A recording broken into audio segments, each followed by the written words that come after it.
In a previous video, I listed 5 reasons why I can't stand shop and pay orders. And that hasn't changed. I truly hate doing them.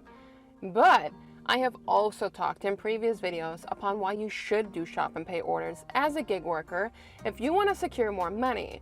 But I'm not ashamed to say it. I can't just say something and not show you it. I gotta show you the numbers. So that's what I'm gonna be doing today.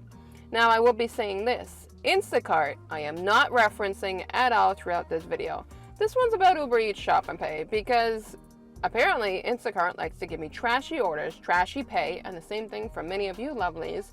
So until Instacart proves themselves better, I can't give them the gold trophy for these orders. But for Uber, I can definitely say, put the base fare together plus the tip together, and depending on the store you go to, you're going to secure some more money. Now, for those that do not know, my name is Ash, and I'm a gig worker here in Montreal, Quebec. And I do food deliveries and grocery services for Uber. I do food for Skip the Dishes, DoorDash, and every once in a while I will throw Instacart a bone. And recently I feel like Uber has thrown me a bone when it comes to shop and pay orders. But of course, you got to target the right ones.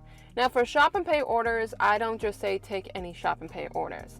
Let's take a look at my screen to see the first one I'm going to reference. So this one was done at 9 a.m. when it comes in. And for those that don't know, for a shift that I like to secure, I start my shift at 9 a.m. until about 1:30, 1 o'clock in the afternoon, and then I'll go out in the evenings. For this shop and pay order, it was 15 kilometers. 7 of them was to the Costco. I try to always secure Costco orders. It makes a difference. If we take a look on here, the base fare alone was $17.46. So, I mean, for 1 hour of your time, 17 is above minimum wage, but it's still not that beneficial. But if you tie it in with this tip of $16.21, the original offer for this order came in from Uber as $27.08. In the end, I gave an hour and 7 minutes of my time, and I secured $35. Now, can I normally make that in my market doing food delivery services? Unfortunately, I have not in well over a year.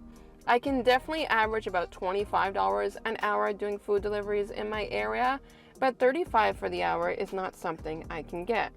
I also got another one for you lovelies. Let me scroll through and get this one popped up here. So this one as well was a Costco order. I always look for Costco orders. I don't bother with the other stuff because I know the base offer is much lower. Came in again 15 kilometers. $29.55 was the original offer. Now in this one I remember precisely, the other one was similar. 10 items, 14 units. So I'm double the money for regardless the kilometers and the units, so I'm game for that. If we look at the base offer, the base fare was $18.31.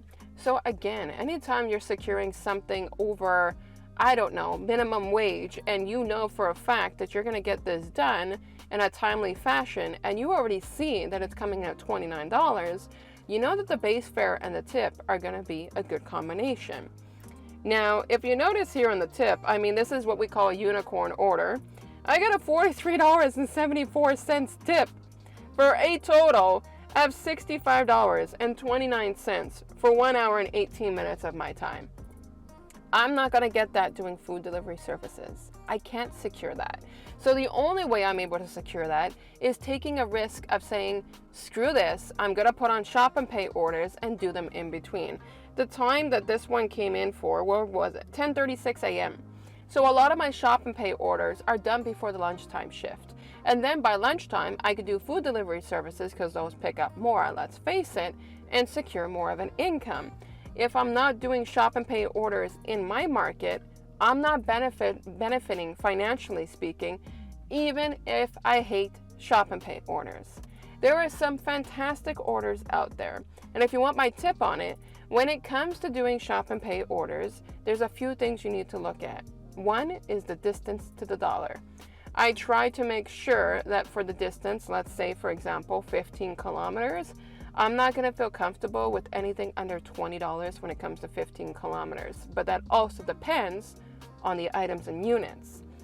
The way I looked at it here is if I'm going for almost $30, and you're 15 kilometers and you're about 15 units, the total is 30 altogether. In my head, that's the way how it works, 15 and 15.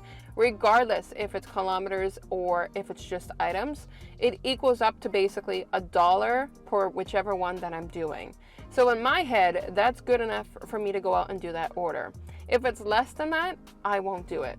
So let's say, for example, if Uber was pushing a shop and pay order and it's 30 kilometers and it's 30 items, I want $60, because this way the combination of them together secures me enough money to make it worthwhile. But with shop and pay orders, it's the same thing like food delivery. There is hidden tips, and depending how well you do, customers can go in and tip more.